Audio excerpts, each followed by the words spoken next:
back block, and that's the guy that rolls his body around.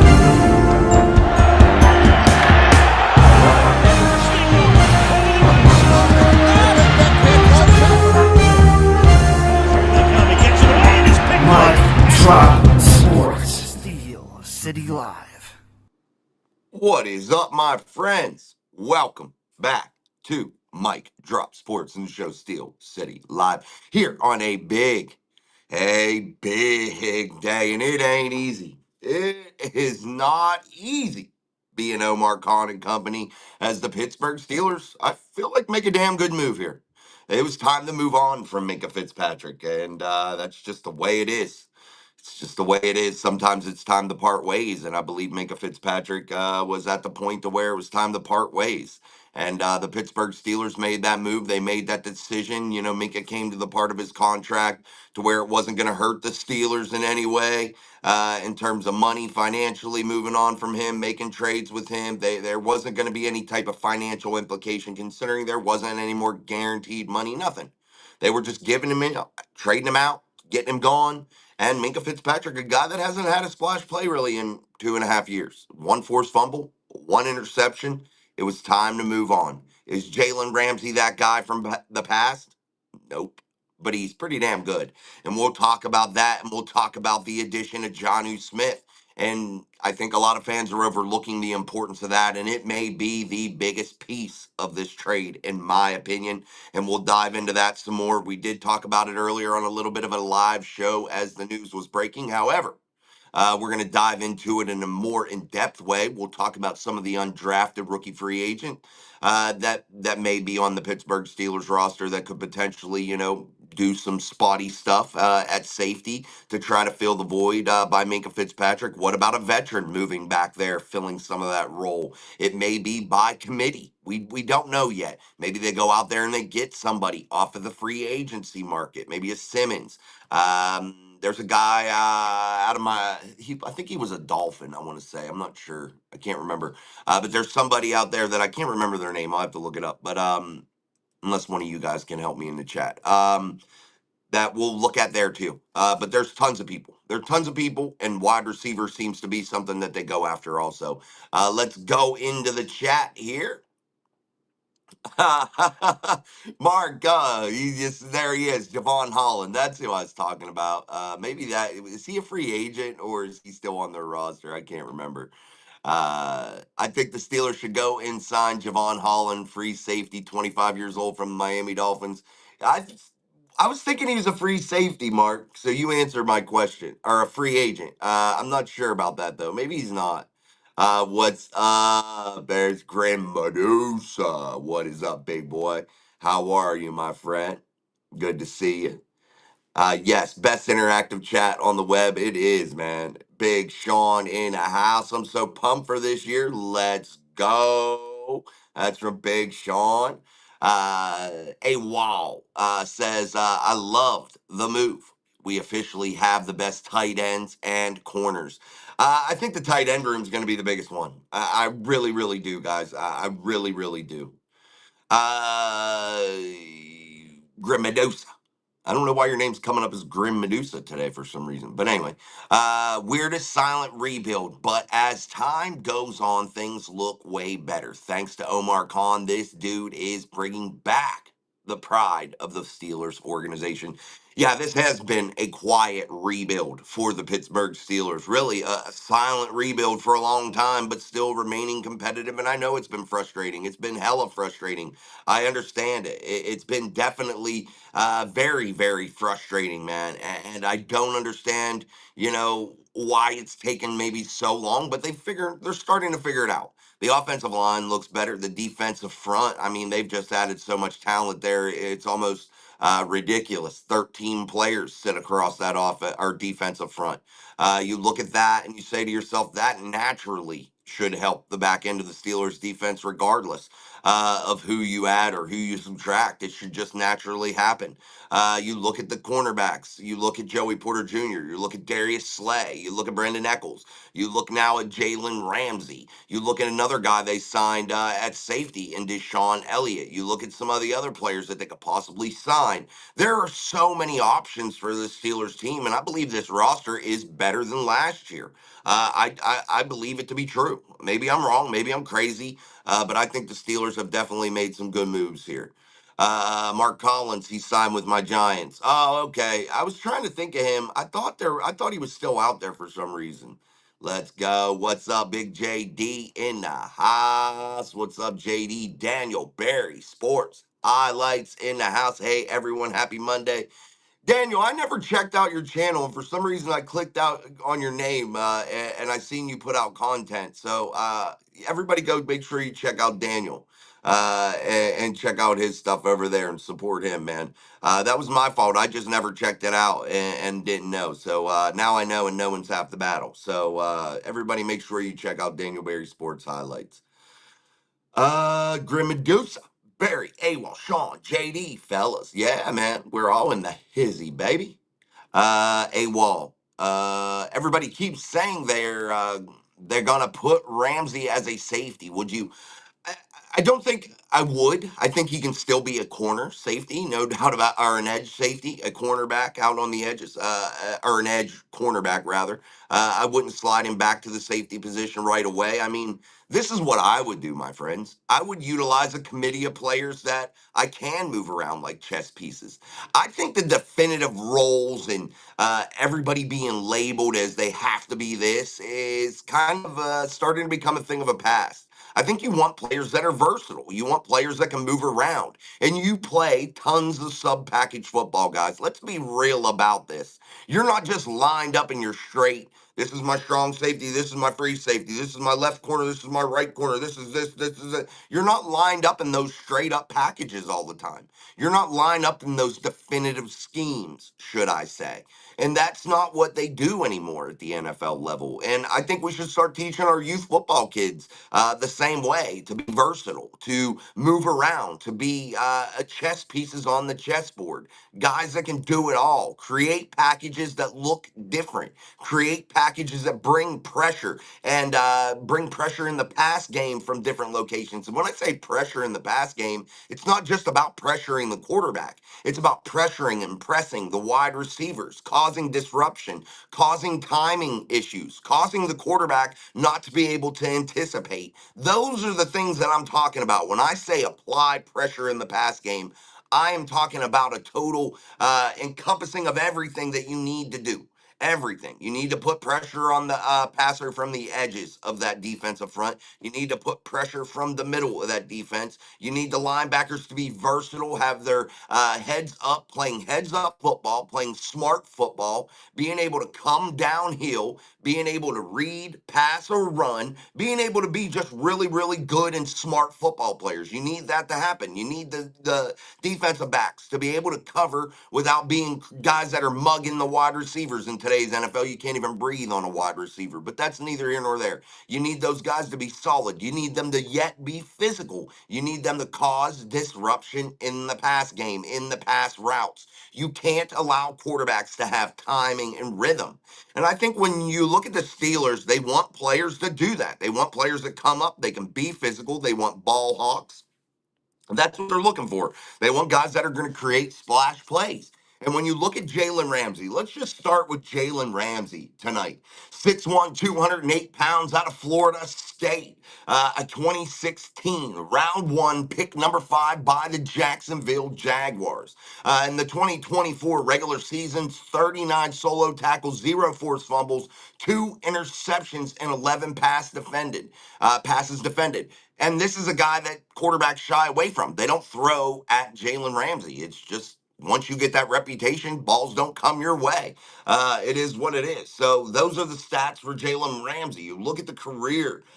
Statistics of Jalen Ramsey: 534 total tackles, 432 solo, 102 assisted tackles, 3 sacks, 7 forced fumbles, 2 fumble recoveries, 24 interceptions, returning 4 of those for a touchdown. I do believe in Jalen Ramsey's career. So yeah, big time move by the Steelers, in my opinion. A guy that's still got a lot left in the tank. He is what, 27 maybe, I believe. Yeah, let me double check his age here once I can bring it up. I believe he's 27. Yeah, 30 years old. So he's 30 years old. So he's still got gas in the tank, man. You brought in Slay also. He's a guy that I think still has gas in the tank, but he's the guy, in my opinion, getting back to the question, that I would probably move back to safety if I were to have to pick somebody to move back there. Let's keep going, man. Sean says 13 wins for the Steelers this year, man. That'd be awesome, dude. I would take it, man. Robert Road in the house. The roster was better before today's trade and before the Rodgers signing. Ramsey will start on the outside, but play some slot as well. Yeah, and again, Robert's comment says, he's going to move around. That's what you would want him to do. That's what the Steelers need to do. Whether they do it or not is two different things, but exactly that. You need them to do that, guys. The Steelers need to be much more versatile in their movement of players. They have the players now to do it. What was once a weakness a year ago at this time, to where we were worried about the cornerback room? We were. Everybody was. Not enough depth, not enough players. We need more depth. We need more studs. Has all of a sudden started to become a position of strength on this Steelers team in a very pass happy league. Now everybody says, "What do you do?" Now you need a safety. There's no safety now. You need to get a safety. You didn't have a fucking safety for 2.5 years. What, all of a sudden you're putting the pedal to the metal now saying you need a safety? You haven't had a safety there for 2.5 years. God love Minkah Fitzpatrick. I thought he was a phenomenal player, but he fell off a cliff. 2023 was the demise of Minkah Fitzpatrick. The injuries, it just was too much. And he's never been able to rebound. 2 years with 1 interception, 1 forced fumble, and 0 really splash plays. And the interception in Baltimore last season absolutely was just a gimme interception, basically fell into his lap. It wasn't the Minkah Fitzpatrick plays that you came accustomed to from the game, the very first game that he donned the black and gold. It wasn't. It was not the Minkah Fitzpatrick that you once had. A player in which the Steelers went out there and traded a first round selection for, to bring from the Miami Dolphins. And it was so worth it. And that was right when I was starting to get into this podcasting game, where I really was starting to think about it and starting to think about football and starting to pay attention a lot more in terms of wanting to do this, to put content out. And I said on my Twitter, about a week and a half before, the Steelers are trading for Minkah Fitzpatrick. I think it's going to be a phenomenal move. They sure as shit did it, and I thought it was a phenomenal move. But there comes a time when things just, they wear out. And it is what it is. It's okay. I think that there was some sort of distension between the Steelers and Minkah Fitzpatrick. Some may think I'm wrong there, but I think I'm right. I think there was something in that. I think there was some sort of headbutting there. Then Jalen Ramsey is introduced basically on social media through some posts, and George Pickens decides that he was going to add into that. The former Pittsburgh Steeler, now Dallas Cowboys, sent away via trade also, just similar to Minkah Fitzpatrick. But the return is far greater for the Steelers in this move with Minkah. That should tell George Pickens something. That should tell Georgie something. That Minkah Fitzpatrick, a guy that hasn't done anything in 2.5 years, was way more valuable than you were, my friend. So, in my eyes, yeah, in terms of draft picks, the Steelers got a higher draft pick with George Pickens. But the Steelers, in terms of players that can contribute now, was far more value in the Minkah Fitzpatrick trade, in my opinion, because of what, guys, Jonnu Smith is, damn, I think that's going to be the biggest key to this whole thing. But anyway, yeah, then George chimes in and says, well, now you get to go to the most beautiful place, or now you get to go to those beautiful places or whatever. How do you say it? How do you say this? Hold on, I gotta see it. Uh, Steelers traded, blah blah blah. He said something about you get to go to beautiful places now or something, taking a dig at the Steelers, and it's crazy, man. It's absolutely crazy that George Pickens can't even keep his mouth shut. And if the Steelers were so bad, why do you keep talking about it? Why? And he almost insinuated that nobody wants to play for the Pittsburgh Steelers. Well, it seems like a lot of people want to play for the Pittsburgh Steelers. You know, the people that don't want to play for the Pittsburgh Steelers, and I'm not classifying Minkah Fitzpatrick into this. The people that don't want to play for the Pittsburgh Steelers are the players that come to realize that, they're not team oriented players. They're more individual type players, players that just ain't got that kind of work ethic. And I just don't think that George did. I don't think he's built in the Steeler mold. I just don't. And yeah, the Steelers have had issues. And we want to dig in on Mike Tomlin. And again, Mike Tomlin has a lot of deficiencies, guys, a lot of them. I'm not sitting here saying he doesn't. But we got to give Mike Tomlin a little bit of credit here, too. This has been a big time rebuild that has been spanning over many years. And we got to take that into consideration also. And when you have no offensive line, it's very difficult not to be able to play. When your defensive front is wore down and lacks depth and only has one or two players that are okay, like a Cam Hayward that's good, you don't got a ton of depth there. Cam gets wore down, the season marches on. It's tough. That's hard to play with too. And the Steelers have addressed both of those areas. The Steelers have addressed the skill position area by getting rid of George Pickens, bringing in DK Metcalf, far better, in my opinion, than George. Then you look at the Steelers in terms of the draft, how they've attacked the trenches, how they've attacked the defensive side of the football at times, how they've attacked the offensive side of the football. Hopefully, Roman Wilson pans out. They go out, they get Aaron Rodgers. They go out and make a ton of free agency signings in terms of Slay, Eccles, guys like that I really like. Well, not a ton of them, but a good many, enough. And slowly this roster has started to come together. And when all of a sudden we look up and we've been beating everybody down in that building and talking about they haven't done enough, all of a sudden we look at this roster and we start to say to ourselves, damn, it looks pretty damn good. It isn't so bad after all. Let's keep going. I'll get to everybody's chat questions as quickly as possible, as best as I can, but we are going to dive in. We're going to talk about Jonnu Smith next. AWOL, I snuck and watched a Ravens podcast, and they were shocked, so I love it. Yeah, me too. Anytime you can put a little shock inside of the Ravens fans' heads, it's nice. Justin Simmons and Julian Blackmon are the two best safeties left as free agents. Yes, Mark. Justin Simmons is definitely a guy that I think the Steelers could pursue. I think that would be also an addition. You look at also a guy that they have on their roster now as an undrafted rookie free agent, Sebastian Castro out of Iowa, 5'11", 195 pounds, plays fast with a lot of energy. Which I like about him, which might allow him to shine on special teams, but you need a guy that's going to contribute. So I think he could be a good depth piece there, at least initially. He's a physical player. He can come down and play contain on the edge. A guy that I definitely think has a chance to make something happen. As a Pittsburgh Steeler and an undrafted rookie free agent. So it's not going to be all bad there. One thing I don't like about Sebastian Castro, he lacks one-on-one man coverage skills.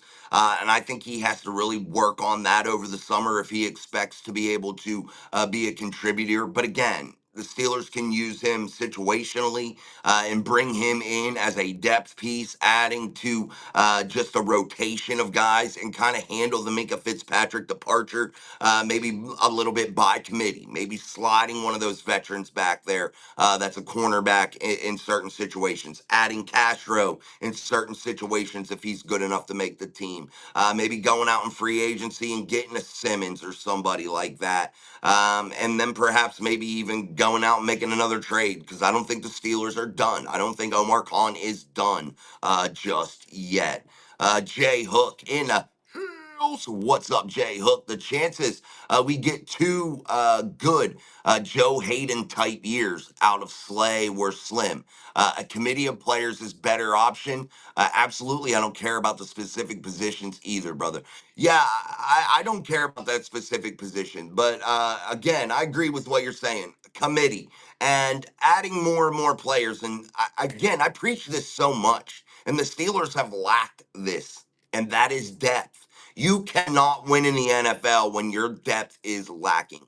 Yeah, you're going to be caught with your pants down. Sometimes you can overcome a situation at a certain position that you don't have a ton of depth at, but you can't overcome it over and over during the season. And injuries happen in the National Football League, and you have to be able to account for that. And having depth is ultra important, and we preach it day in and day out here at Mike Drop Sports. So it's definitely something that's super key to the Steelers' success. Yay, we're going to the Super Bowl now. Yeah, I wish it was that easy. Ravens are starting to tremble. We gave them a run for their money with our roster from last year. Our current additions put us out of the. Yeah, I agree. I agree, man. I agree, bro. We'll see. Steve, winners in the house. Absolutely love this. Absolutely, man. He'll be 31. Yeah, I just seen that. I couldn't remember his age. Thank you, though. My Floyd is pink 79. I think we did the Minkah trade to get TJ his contract. It had nothing to do with it. My Floyd is pink. I could see why you say that because of the exuberant amount of money that Minkah Fitzpatrick has made, that multi-million-dollar contract that he signed, that blockbuster deal, making him the highest paid safety in the league at the time of the signing. But however, I don't believe it came into a factor at all in this trade. Minkah Fitzpatrick still had 2 years left on his contract. The only thing that he didn't have was guaranteed money remaining on that contract.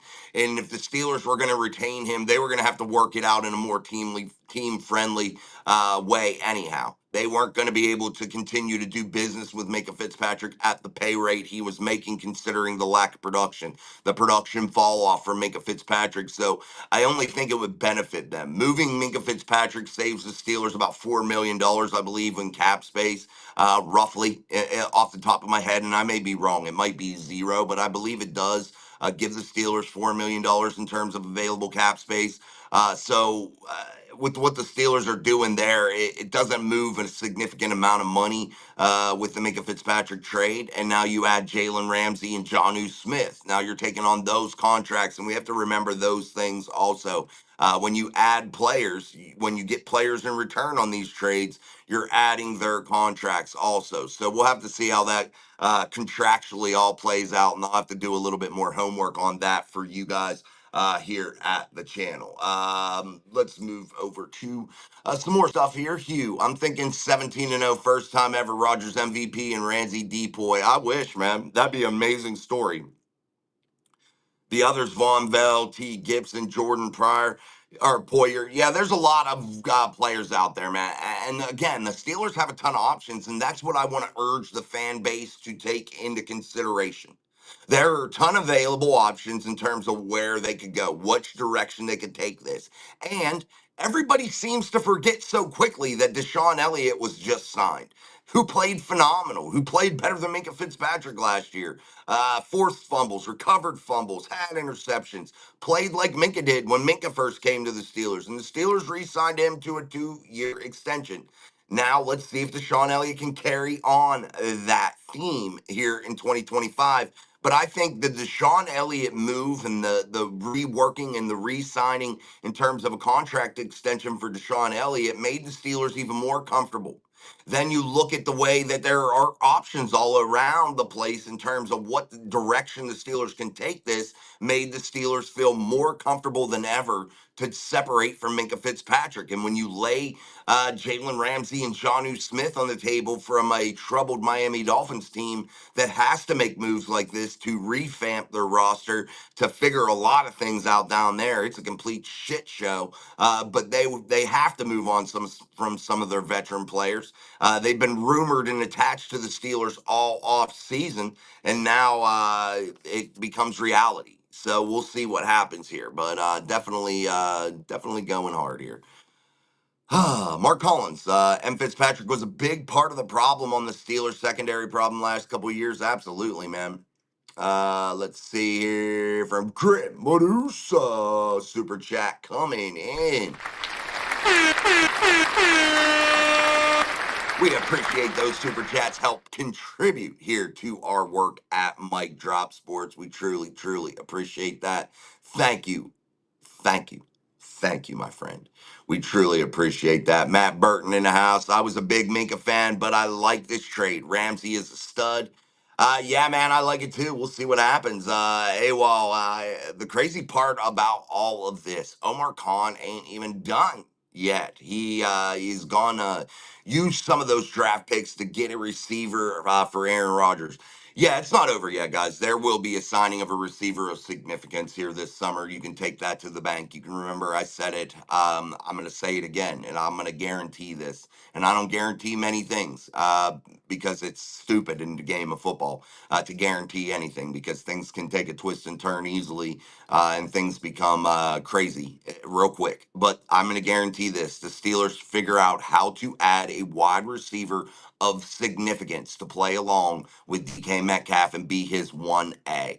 I can almost guarantee that. Well, I am going to guarantee that. I think the Steelers do find a way to do that. I think Omar Khan does find a way to figure it out. And the Steelers definitely will have another addition. Whether it's a superstar or not, that's I don't think that'll be the case, but I think it'll be a significant player that can hold it down if DK Metcalf becomes injured for a short period of time. We are definitely going to revisit this Minkah trade because some of y'all fans are saying some weird stuff, shaking my head. I don't think some of it's weird. I just think this when you see a player have a drastic decline of 2.5 years, 2.5 years to where you have zero real production, and that's true. And again, I love Minkah Fitzpatrick. I thought he played phenomenal for the Steelers during a 2 year period. Maybe even about a 2 year period. But after that, I think Minkah Fitzpatrick fell off a cliff, and you cannot do that. Once you get paid that kind of money, you got to maintain. You got to have that consistency. And if you're not bringing that consistent play, it's not worth holding on to that player anymore. You got all the good out of him, is what it kind of seems like.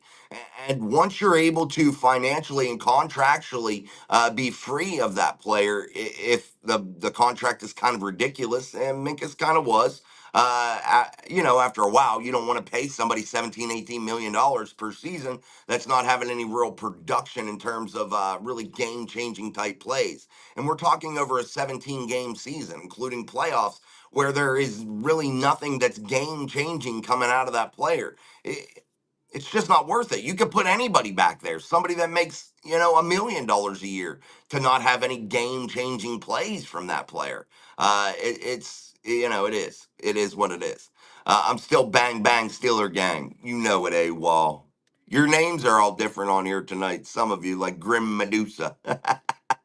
Mark Collins. The thing is, our defense will be much better for the fact our corners are way better and deeper than we've had in the last 7 years. That means our defensive front seven will be way better because of the corners.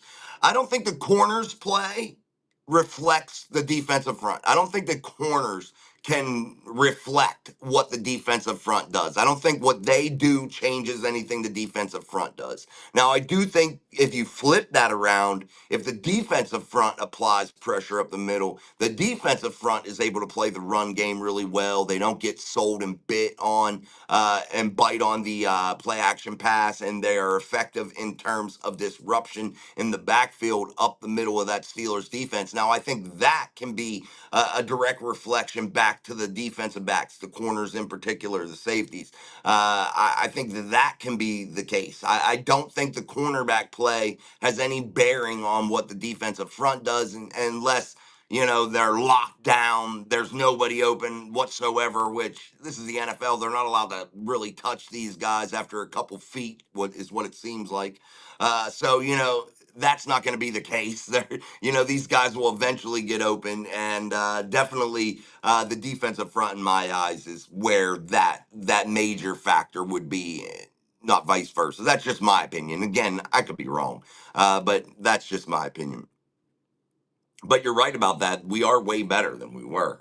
Justin Meneke, do you think the Steelers could beat the Eagles with this roster? I think the Steelers could beat anybody with this roster. The Eagles are really, really good. But I think the Steelers could beat anybody. I think they could have beat anybody last year. I do, with a far less roster than what they have right now. Hey, wall bang bang, Steeler gang says people mad about this trade. I think it was genius. I think it was pretty good. Jamal McCollum, we just got older, lol. They're doing everything in their power to make us forget what they did to us with GP, lol. I think the GP trade was absolutely brilliant. I don't think GP fits. I think a lot of people only see the splash plays that GP has made, but they don't look at the real GP factor inside of the building. His disruption, the lack of effort, the shitty human that he is. Just the sheer presence of a shitty human brings down the building. It is what it is. And GP had to be moved on from. And a guy that, hates the Steelers so bad, he sure can't keep the Steelers' name out of his mouth. The guy that says the grass is greener everywhere else but Pittsburgh sure can't keep the Steelers' name in the city of Pittsburgh out of his mouth. So that's a direct reflection to me that his brain is still in Pittsburgh and that his heart still wishes he was in Pittsburgh. Because Mike Tomlin, is a very tolerant coach in terms of some of these jack wagons. He handled AB for all these years. You got to give Tomlin credit there. And he wasn't going to do it again with the George Pickens. And George Pickens, guys, after you're late to the biggest regular season game of the year by 2 hours, not just, hey, man, I'm 5, 10 minutes late. Sorry about that, fellas. Ran into some traffic, even 20 minutes later, ran into some traffic. I didn't plan well enough. Shit happens. But when you're 2 hours fucking late for the biggest regular season game of the year, and you got the nerve to still be a dick bag out there, there's no use for you. That right there, Jamal. That right there. That one incident. And that, not to mention the countless others, not to mention the shitty effort he gave on a play that caused an interception on a surefire touchdown pass to Pat Fryermuth down the middle because he was lazy as shit and the safety says, oh, that guy isn't even trying. Let me just go over here and play over the top on Pat Fryermuth because that's a surefire touchdown and a guaranteed fucking interception for me. But George Pickens, a guy that just caused disruption, gave half-ass effort, a guy that was late by 2 hours, 2 hours before the biggest regular season game of the year, and then has the nerve to give zero effort out on the football field. No place in the building. There's nothing. The Steelers didn't do anything to the fan base with the GP trade, but they did do something. They gave you a favor by getting rid of an absolute locker room cancer and a shitty human. All right, guys, I'm going to start getting through here, mixing up the chat a little bit. We'll see. I might not be able to get to every single one, but I'll try to. Steve Winters, Jason, how much of that contract from Minkah, or are we still responsible? Nothing. He has no guaranteed money remaining, Steven. So this was an ideal and opportune time for the Pittsburgh Steelers to get rid of a guy like George or like Minkah Fitzpatrick. It was an absolute perfect timing. Mike Miller in the house. What's up, Jason? We are getting a new player from. Yeah, man. We love it. We love it. We love it, Mike. Mark Collins. Here's a dark horse at safety. Maybe they put Corey Trice. Yeah, he is. And you're right, Mark. I like the comment. I think it's a good thought. Corey Trice is a big bodied human being that I'm not quite sure fits perfectly anymore on the edge out there at cornerback. So maybe, and I'm not saying that because I feel like he keeps getting injuries, and you got to be really twitchy out there at the cornerback position. You got to be a guy that's a quick mover. And I feel maybe moving back to safety might help a Corey Trice. I love Corey, and I still think there's potential there to do well at the cornerback position. But something's telling me that maybe a switch back there might help him out. I don't know. Maybe he's too big. I don't know. It would be something that would be a cool experiment. I don't know if it'll exactly work out, but it's definitely an option. They are paying Smith $12 million. That's pretty good. Not bad. Aaron Rodgers 4-3 against Philly. We did the super chat. Reese 7998. Bro, tell me, Ramsey passer rating against was in the mid 90s. That's why they really wanted to get rid of him, and he's the reason why they wanted him to play safety.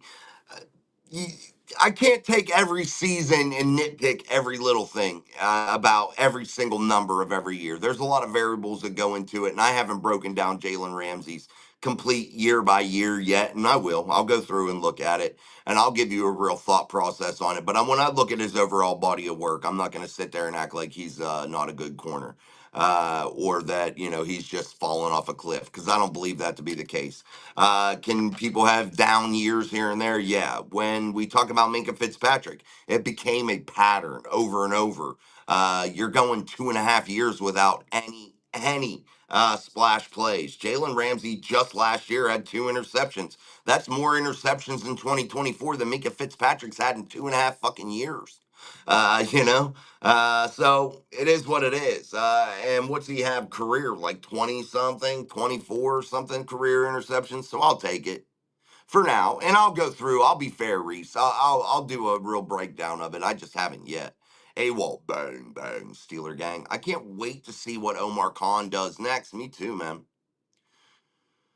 All right, guys, I'm gonna start moving around here. Mark Collins, Mike Tomlin said in an interview that they are planning to play multiple different defensive formations. Well, you know what, Mark, about that?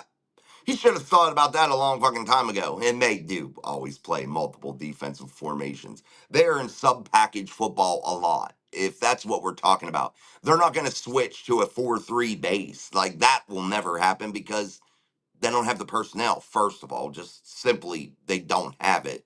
And again, they're still in their base 3-4. That's their base. That's what they build everything off of.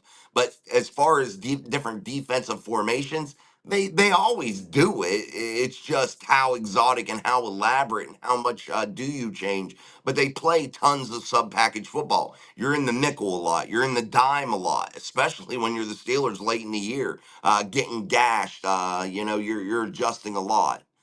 Um, Better deal for the Steelers, and yes, good wide receiver. Love the moves. Uh, 81, baby. Our cornerbacks should be getting their share of turnovers now with the addition of to the D line and linebacker room. Yeah, I love it, man. Free beer. Where's the free beer, man? Where's the free beer? We are trying to get the tight end and ended up getting the cornerback out of the deal as well.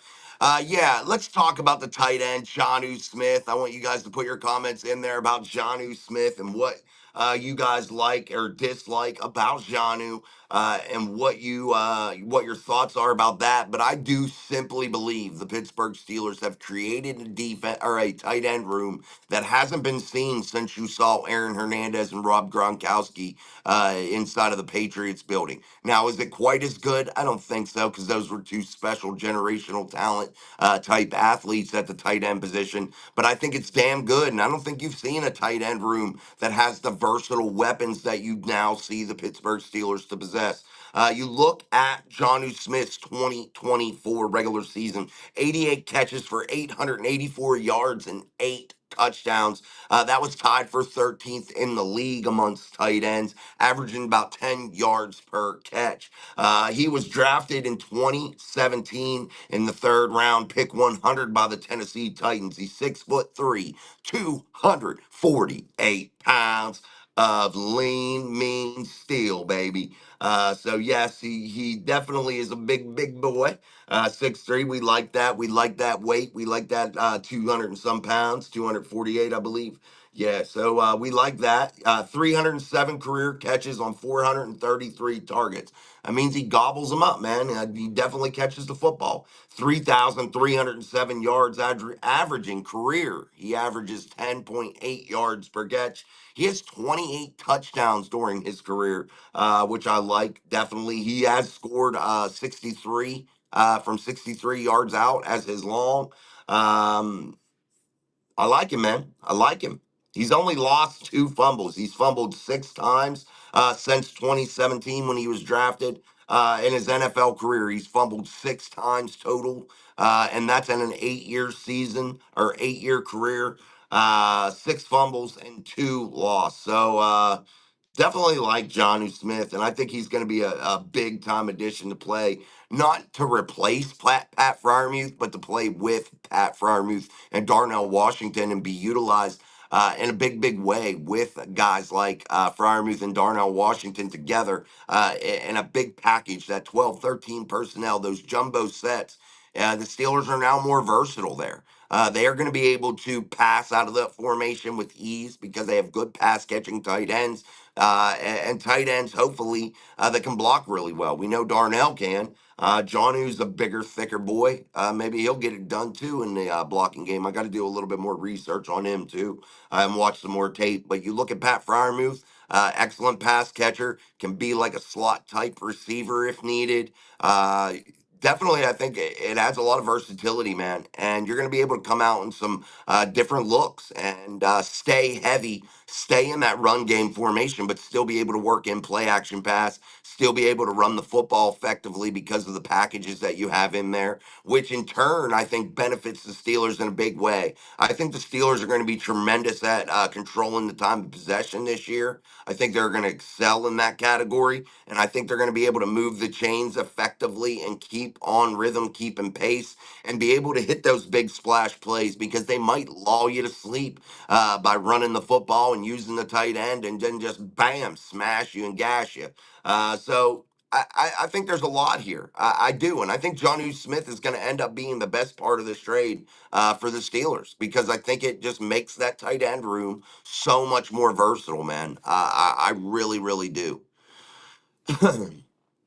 Captain, I recall Minka berating other players out on the field several times when they would give up a big play. I wonder if they lost respect for him as a defensive leader. Maybe. I know there was some sort of tension with the Steelers, and that's fact. I know that to be true, but I don't know exactly what that tension was. I think there was some disconnect between Fitzpatrick and the Pittsburgh Steelers. I think it was starting to be time to just mutually part ways anyway. And right now is a great opportune time for the Pittsburgh Steelers to do so. No guaranteed money left on his contract, and he hasn't done anything in 2.5 years. And it was time to move on. You paid him, you got the good up out of him, send him back to where you got him from, and get a nice haul in return. Yeah, you gave up a first round pick for Minkah Fitzpatrick, but he gave you a lot of that production back in his first season with pick sixes, turnovers all over the place, just being a real leader. And then Minkah Fitzpatrick, maybe he got frustrated with some of the defensive schematics, and was getting frustrated because of injury. And that just probably caused a lot of tension inside of that building. And again, sometimes things just wear thin and it's time to move on. All right, let's keep going. Let's get down in the chat a little bit. Steve Winters, I'm a die-hard Steelers fan. Know the Steelers way or the highway. That's effing simple. Amen, baby. That's how it's got to be. AWOL Bang Bang, Omar Khan went and got all giant Anunnaki players out of the Bible. The Anunnaki, yeah, man, I love the Anunnaki. Uh, let's keep going. I'm going to try to mix it up. It's hard sometimes, like if I'm doing it all on my own, and plus I got like my hand coming over from this way. I have to move the camera angle next time. I believe three tight end formation is going to be a major problem for defenses in the NFL. Yeah, when you look at the National Football League and where do you have to be special? You need to be special from inside the 30 in, man. That's where you have to be special there. You have to come away with points. And Chris Boswell can't be your leading scorer all the time, you can't be the guy that you have to rely on all the time. You don't drive the football to the 30, the 25-yard line and then just stall out. And it feels like the Steelers do that a lot. And I feel like when you're able to play real heavy sets, you're able to have big body monsters down there that can go up and really compete for the football, high point the football, and really be aggressive in that way. I think you had a nice dynamic down there, and I think having a good run game with Jalen Warren, Caleb Johnson, Kenneth Gainwell, I think you're going to be really special there. I do, and I think you're going to score some points. I think you're going to see the Steelers' red zone conversions go up this year. I think you're also going to see their conversions go up from inside the 30, 35-yard line and in. And I know that's just a very slight difference from outside of the 20. But that's a 15-yard difference that drives stall a lot for the Steelers. That's why you see a lot of the Chris Boswell field goals, and a lot of them are 40 yards plus. So that's where those drives are stalling. If you're the Steelers offensively, you got to figure out how to continue to move the football past the 35-yard line. You got to figure it out. And I think I have high hopes that they're going to be able to do that. This is not. Hugh Jess says Muth is crapping his pants watching his replacement. This is not a replacement for Pat Fryermuth, Hugh. This is an addition to that room. It is definitely not a replacement for Pat Fryermuth. They have no intention of replacing Pat Fryermuth. He is still the incumbent starter. He is still a guy that is going to play significant minutes. And he's a guy that now is part of a puzzle in that room that could be utilized in a big way. And if utilized correctly, I think it's going to be absolutely special. And I think it's going to be the biggest part of this trade. But definitely, this is not a Pat Fryermuth replacement. All you who think Ramsey is going to come here and be the beast will be disappointed. Nobody's saying he doesn't have to be. He doesn't have to be. Darius Slay's already here. He's a depth piece, and that's what we're talking about, Reese. The Steelers have done what? They've added a ton of depth. Yeah, some of those guys sit up at the top of those depth charts, and they're going to be contributors, but now you got the opportunity to mix things up.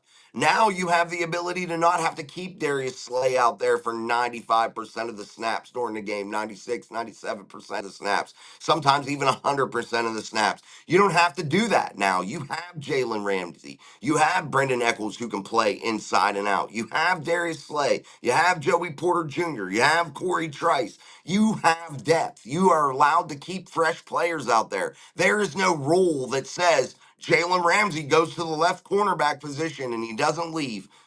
That's not the rule. You don't have to do that. You don't have to play that way. And if the Steelers have that mindset state, they're dead in the water to begin with.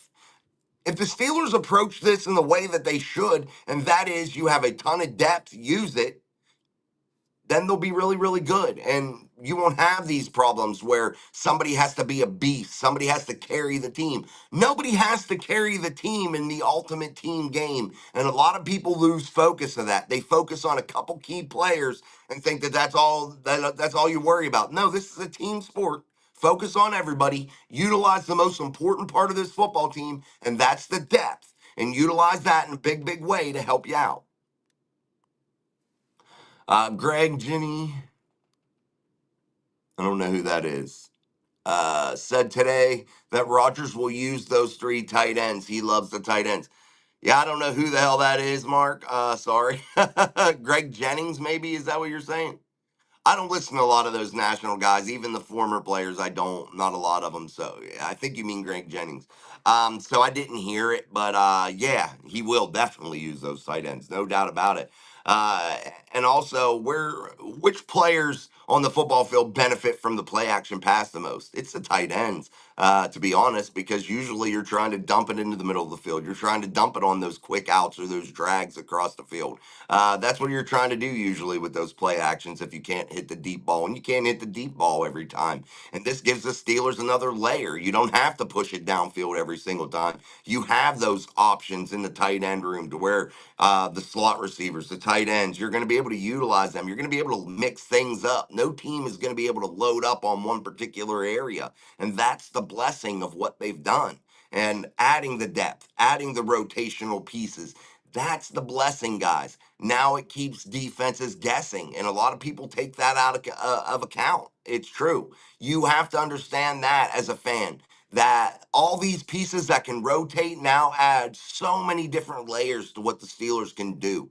And it makes preparing for the Steelers offense a lot harder, and it's not as vanilla, and it's not as easy. It's not as cut and dry as maybe it was in 2023, 2024. Now you actually have to worry about all the layers in which they can attack you from. And that's where this special quality that I'm speaking of comes from. That is the depth. That is what they're going to be able to do if they utilize these pieces correctly. Mean Green. I love Mean Green. You ever watch that movie, Big Green? It's like kids soccer. It's pretty good. I like it. Not bad. Not bad. But this has been a damn good show so far. Damn good show. Don't forget to hit that like button. Don't forget to share.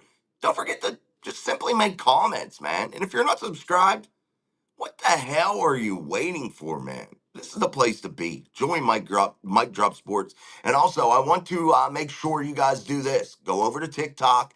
Give us a follow there. We're starting to take off. I got a video today that I just posted.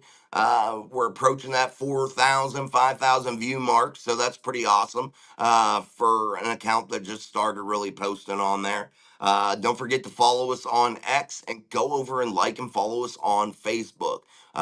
We want to be able to start to live stream to all three of those platforms. On top of this, we want to be able to live stream to multiple platforms, and with your help, we can do that. So don't forget, like, share, subscribe, and go to all the other social media accounts that we have, and make sure you like and follow us over there and all that good shit.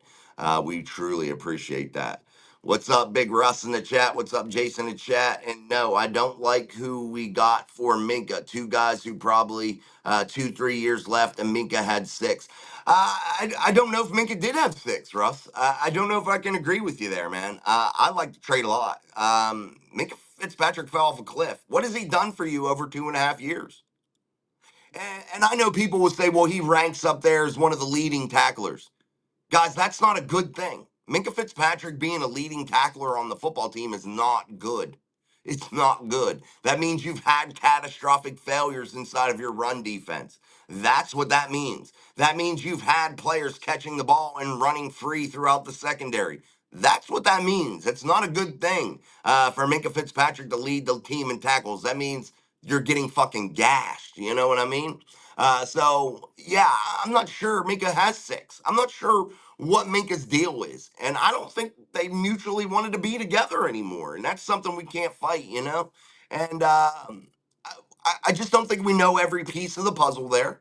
I think there's more variables at play than just what meets the eye for the basic fan. I'm not sure. I think there's a lot that will come out about it down the road, but overall, I like the return on the investment. They got the good up out of him when he first came. They got a lot for that first round pick in terms of his production. And then they flipped him back to the same team that they picked him up from in the first place and got a hefty return with 2 players that can immediately contribute in 2025 when you have a quarterback that's in the final year of his career that wants to do nothing but win, and you got to load up that roster. And I think they've done a fine job at doing that. P.S. Mic drop. I am Robert Tamburo. It's showing different name for me, but get used to me being army of one saying stuff no one else will. That you will try to make fun of, and then future shown correct. Sorry, man. I'm not Robert Tamburo. Uh, I don't know, man. I think I remember you though. But I don't make fun of anybody. I just stay truth, man. And you may be the Swami, brother. I don't know. But I appreciate you joining us nonetheless, man. You could be right. Hey, I hope you're right. Because I'm not always right. I'm not going to sit here and say I'm always right because I'm wrong sometimes too. Robert Road, the Steelers will be able to play and keep away with these tight ends, play keep away with these tight ends and running game with Rodgers under center. Yeah, and I think that's what a lot of people are overlooking, no doubt about it. I agree with you, Robert, there. I think both players will be role fillers. Ramsey can play outside, inside, or deep. Jonnu can play down on the line, slot wide receiver, and fullback. Yeah, they're both versatile players, and I definitely like that about both of them. So we'll see. Here's one. Hugh, I'd put 4 tight ends out there with Metcalf, and all tight ends run to the same spot and just throw it up for grabs. Yeah, I hear you, bro. Uh, Last 2 times I made Steeler prediction mistakes was when I thought Tim Worley would be the next great running back, and Cordell Next great quarterback in Tomlin. Next great coach equals all wrong often, but I admit when wrong. Man, well, I tell you, you've been watching for a while since you know who Tim Worley is. Not many people know who Tim Worley, the old Steelers running back, was. Tim Worley had some really bright plays, man, really bright spots. I like the way Tim Worley stayed square to the line of scrimmage, was able to run with a real aggression, in my opinion. I loved his quick feet, but he was never quite that great Steelers running back. He was never that Barry Foster type running back. He was never that Franco Harris type running back. So yeah, he was never that, but he was a player that I definitely had a lot of high hopes for as a kid. What's up, Foots Big? Yeah, I don't know why everybody's names coming up all weird. Mark Malone, this is a great freaking move. Just get in here. But wow, what a move! I hear you, I appreciate it. All right, I'm down to the bottom here. Reese, Steelers did all this for Jonnu, fourth ranked tight end in 2024. Ramsey lost the step and cost way too much. I bet they tried to. They hope Jalen can play safety because that's what Miami was going to do with him. Yeah, and I don't trust anything the Miami Dolphins were going to do. Let's be honest. They're not a winning franchise. They're not a franchise that I would put a lot of stock into any of their moves. And that's just being real. I'm not going to take advice or try to model a franchise that doesn't win Lombardi trophies. That's not a steady presence in terms of the playoffs, not a steady presence in terms of being atop of the league year after year. If I'm going to look at that, I'm going to look at teams like the Steelers, who were always competitive despite being in a massive rebuild over the last decade, is what it feels like anyway. But the Steelers have been rebuilding. They just have not sucked during that rebuild. But again, I'm not taking advice or trying to model anything that the Miami Dolphins do. They're a second class organization that really doesn't impress me much with anything they do. Their moves are stupid. They found themselves in a very tumultuous situation this offseason to where I didn't even know if they were going to be able to fill a fucking team with the financial bullshit they had going on and roster bullshit they had going on in general. Their head coach looks like he's fried, stoned every time you look at him. Uh, Not in a good way either. I don't know. It just is weird to me. I'm not taking advice or even trying to model anything after what they got going on. But I see what you're saying. So maybe they do moving back there, Reese. I don't know. We're gonna have to see how this all pans out. Still 43. So this means no excuses for Tomlin, right? I'm just making sure early.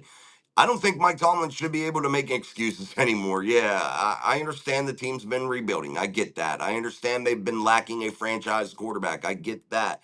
I understand that they've had some tough injuries over the last several seasons. I get that.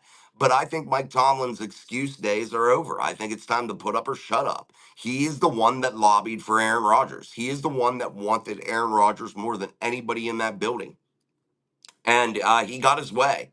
And I think now the organization is saying, "Here, Mike, here's your team, get it done." And they're doing a lot of very unsteeler-like things. They are going way outside of their box, and definitely, again, it's very unsteelers-like. And I think it's all in, man. I think it's put up or shut up now for Mike Tomlin's Steelers. And I think 2025 might prove to be one or two ways. I don't really think there's going to be an in the middle. I don't think there's just going to be a yeah, we won 9, 10 games. We're above 500. Mike Tomlin's streak survives. Yay, we move to the next season. I think the expectations are much higher. I think the Pittsburgh Steelers want to go in and be very competitive inside of the NFL tournament playoff bracket and make some moves there. Or I think this thing could derail. And I think that there's a lot of personalities in that building and a lot of tough things that could go wrong, man. So they could fall off a cliff and be very, very bad. But I don't think Mike Tomlin has much more room for excuses here with the Pittsburgh Steelers. Super chat coming in from our boy Jay. Jay coming in with that super chat. We truly, truly, truly appreciate that. Thank you, JD, coming in with that super chat. Thanks for a good show. We appreciate that super chat as always, my friend. Definitely awesome, man. Truly, truly appreciate that and all the super chats we've gotten so far during the show. You guys are absolutely amazing. Thank you, Sean. Great show, brother.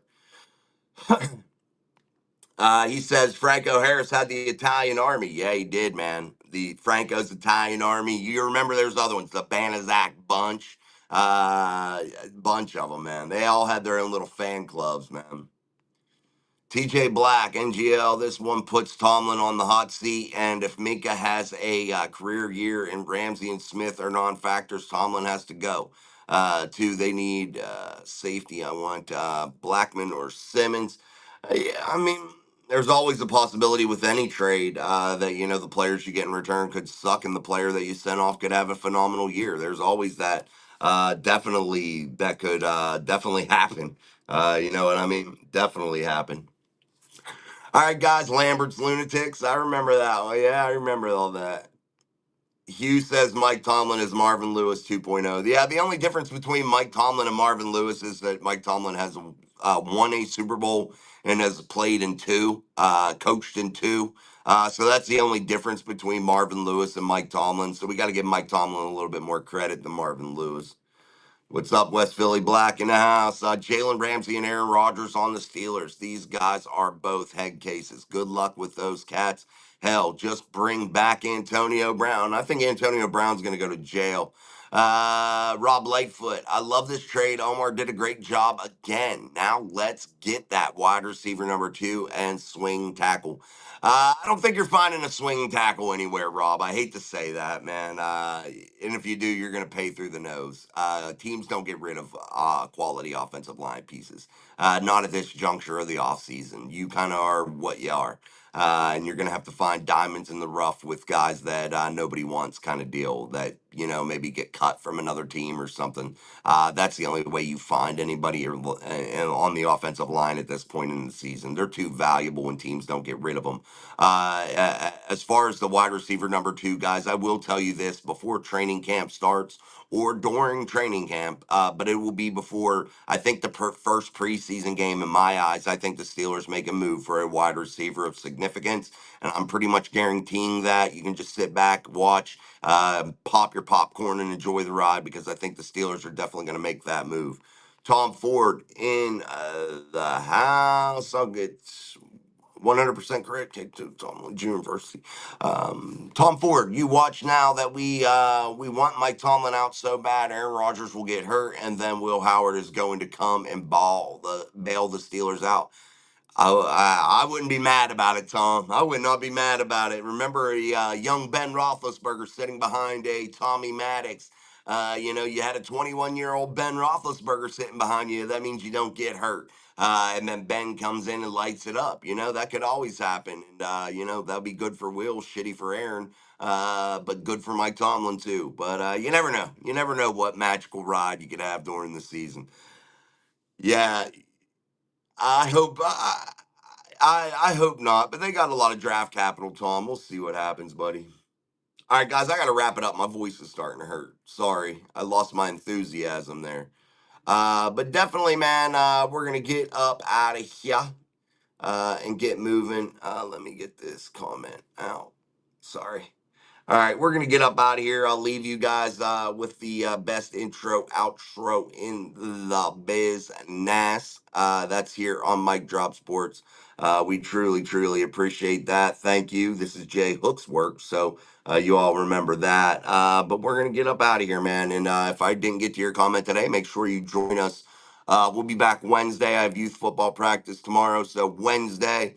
We'll be back, and again, we're not doing as many shows each week unless the Steelers make another move. I'll be back tomorrow with some content that will be posted on TikTok, probably some shorts here on YouTube and Facebook also, and X. So make sure to tune in tomorrow. There will be some exciting different things that we put out. So make sure you help us by sharing and liking those things.